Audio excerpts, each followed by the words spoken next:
This is an incredible story. What can you tell us? What have you learned about these bomb attempts in New York City, in your district? Well, I was there yesterday meeting with my constituents, the residents. They were giving the NYPD and the FBI high marks for their response. They surveyed every single person that lived there. There is a home for the blind. Meals are being delivered by the Red Cross. But when you see the area, it was a very serious bomb. The dumpster was thrown clear across the street, and a large dumpster was reduced to a small package of holes. So it was a serious bomb. The debris all over the place. The FBI emergency investigation unit was tagging every single spot. I was told yesterday that 27th Street would open up shortly, but that 23rd Street, they had no timetable. They are reviewing everything. They are opening up today a emergency center with the Small Business Administration to help the businesses and to have all kinds of services for the people. What was interesting to me is usually they attack iconic sites. We've had 20 attempts, all of which have been thwarted in New York since 9/11.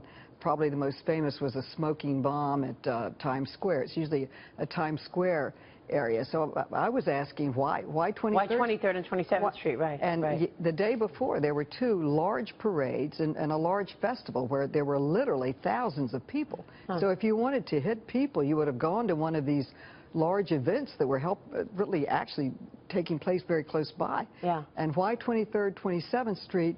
And they are seeing a connection with the cell phone to detonate and other things. Well, Dagan just reported that we have people that are in custody already that they are looking at, and that apparently there was more than one person involved. But Steve, take us through what goes on now. What is the FBI doing in terms of this investigation into forensics?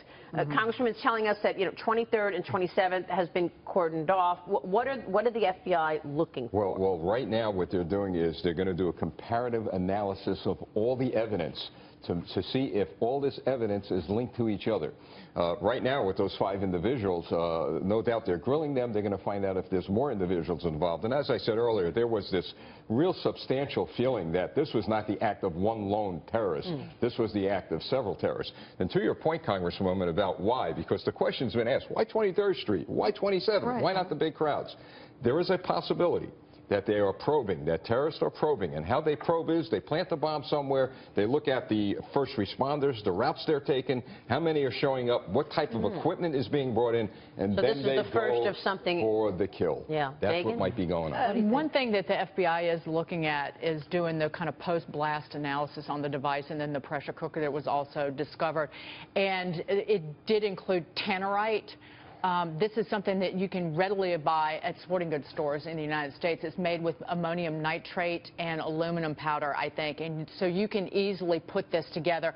And given the fact that it was a pressure cooker that was found at the second site, again, that goes to the Tsarnaev brothers. They used a pressure cooker in the Boston Marathon bombings. And so, again, and by the way, and the Islamic State offered an online how-to guide to make those IEDs. So they're putting all of that together. Important thing that the FBI is doing right now. Is there an international connection? Was there an execute order? Who else may be involved? Very important. What I want to ask the Congresswoman, do you have any sense of whether this is homegrown, a few lone wolves, or whether there's a broader act here coming from overseas, from Islamic State or someone else? What do we know? Well, usually the Islamic State claims credit, and they're not. No one's claimed credit for this particular bombing. That's another unusual question that I have in my mind. But one thing that struck me is that on both sides of the street, the windows were blown out, and glass was everywhere. And there's a church on the street. The stained glass windows are ruined. So it is a serious, strong bomb. But no one's claiming credit. Why this area? But if you look at the recent attacks in Europe, they've gone to so-called soft spots. So maybe this is a change in their tactics to go away from iconic sites to lesser-known areas. They've been doing more soft targets. I suspect this is some kind of Islamic terror. The way you're describing it, it sounds like when you compare it to other acts that have happened on Times Square and such. It sounds like you think this is in No, that. I do not. I do not, because they usually claim credit. They usually claim credit. Even if they don't do it, they claim credit. They have not claimed credit for this. That is odd. The FBI is researching this. At this point, they do not see any connection to ISIS. And that's what Governor Cuomo said yesterday. He's directed the FBI and the National Guard to increase security. He added 1,000 additional law enforcement officials to the New York City area, coming as world leaders are gathering in Manhattan this week for the UN General Assembly. Are you concerned about potential for attacks during this UN General Assembly? State leaders from around the world are here. The president is here today. The timing of it also with this important meeting is questionable. We are on high alert in New York. There were police all over the place. They are getting very high marks from all the residents that they're What do you want to interacting tell with. your constituents this morning? I'm going to tell them that we have the best police force in the world and that we are doing everything we possibly can to protect them. That it's very difficult to really prevent these lone wolf attacks. Jimmy Clapper, the head of anti-terrorism for our country, has said it's one of the most difficult challenges that he faces. But since 9/11, there have been 20 attempts. We have thwarted all of them. One mistake or one slipping through is we've got to stop all of them. It's very difficult because we have to be right all the time. They just have to be right once. Yeah. Do the people of New York and New Jersey deserve to hear that from the President of the United States?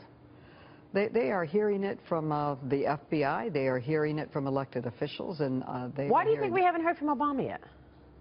He's probably working on some very important situations for our country. Our What's more economy important than has terrorism in the improved U.S.? very much. We're under attack. I want What's you to more know. important than that? What else could he be working on? Putting the What's political... more important than that? Look, I know you have a tough job. He was fundraising this weekend. Right, that's right. He's working on important fundraising for Hillary Clinton. That's absolutely I thank right. you for your service, but the people are fed up with answers like that. The President of the United States is the leader of this country. Look, my career is military. My career is law enforcement. I'm out on the streets. They want to hear the leader of the free world stand up and say, this is terrorism, and we're going to do what has to be done to knock it out. He hasn't said that. He's been silent this week. He's had a campaign Part rally. of the whole anti-terrorism effort is a strong economy. And just last week, the Census Bureau came out with really strong evidence that the economy has improved in 3 key indicators, the best improvement in 30 but years. It doesn't answer the median question. income has gone up Right. a staggering 5.3%. That's a raise of $2,800 for every American family. And later on, this will interest you. Later on Tuesday, we're having a report released by Alan Blinder, one of the most respected economists in the country, on a report that shows by practically every single measure since World War II, the economy has performed better under Democratic presidents over Republicans. Well, Congressman, all right, we got to go because we're under hard break, unfortunately. But just to be clear, Congressman, just to be clear, people are not making more than they were in the 90s. So, yeah, we did have an increase in income, but no one's making any more than they were in the 90s. So we're still below where we were in the 90s. Congressman Carolyn Maloney, we will see you soon. We're gaining jobs, Thank 15 you. million. Back in a minute.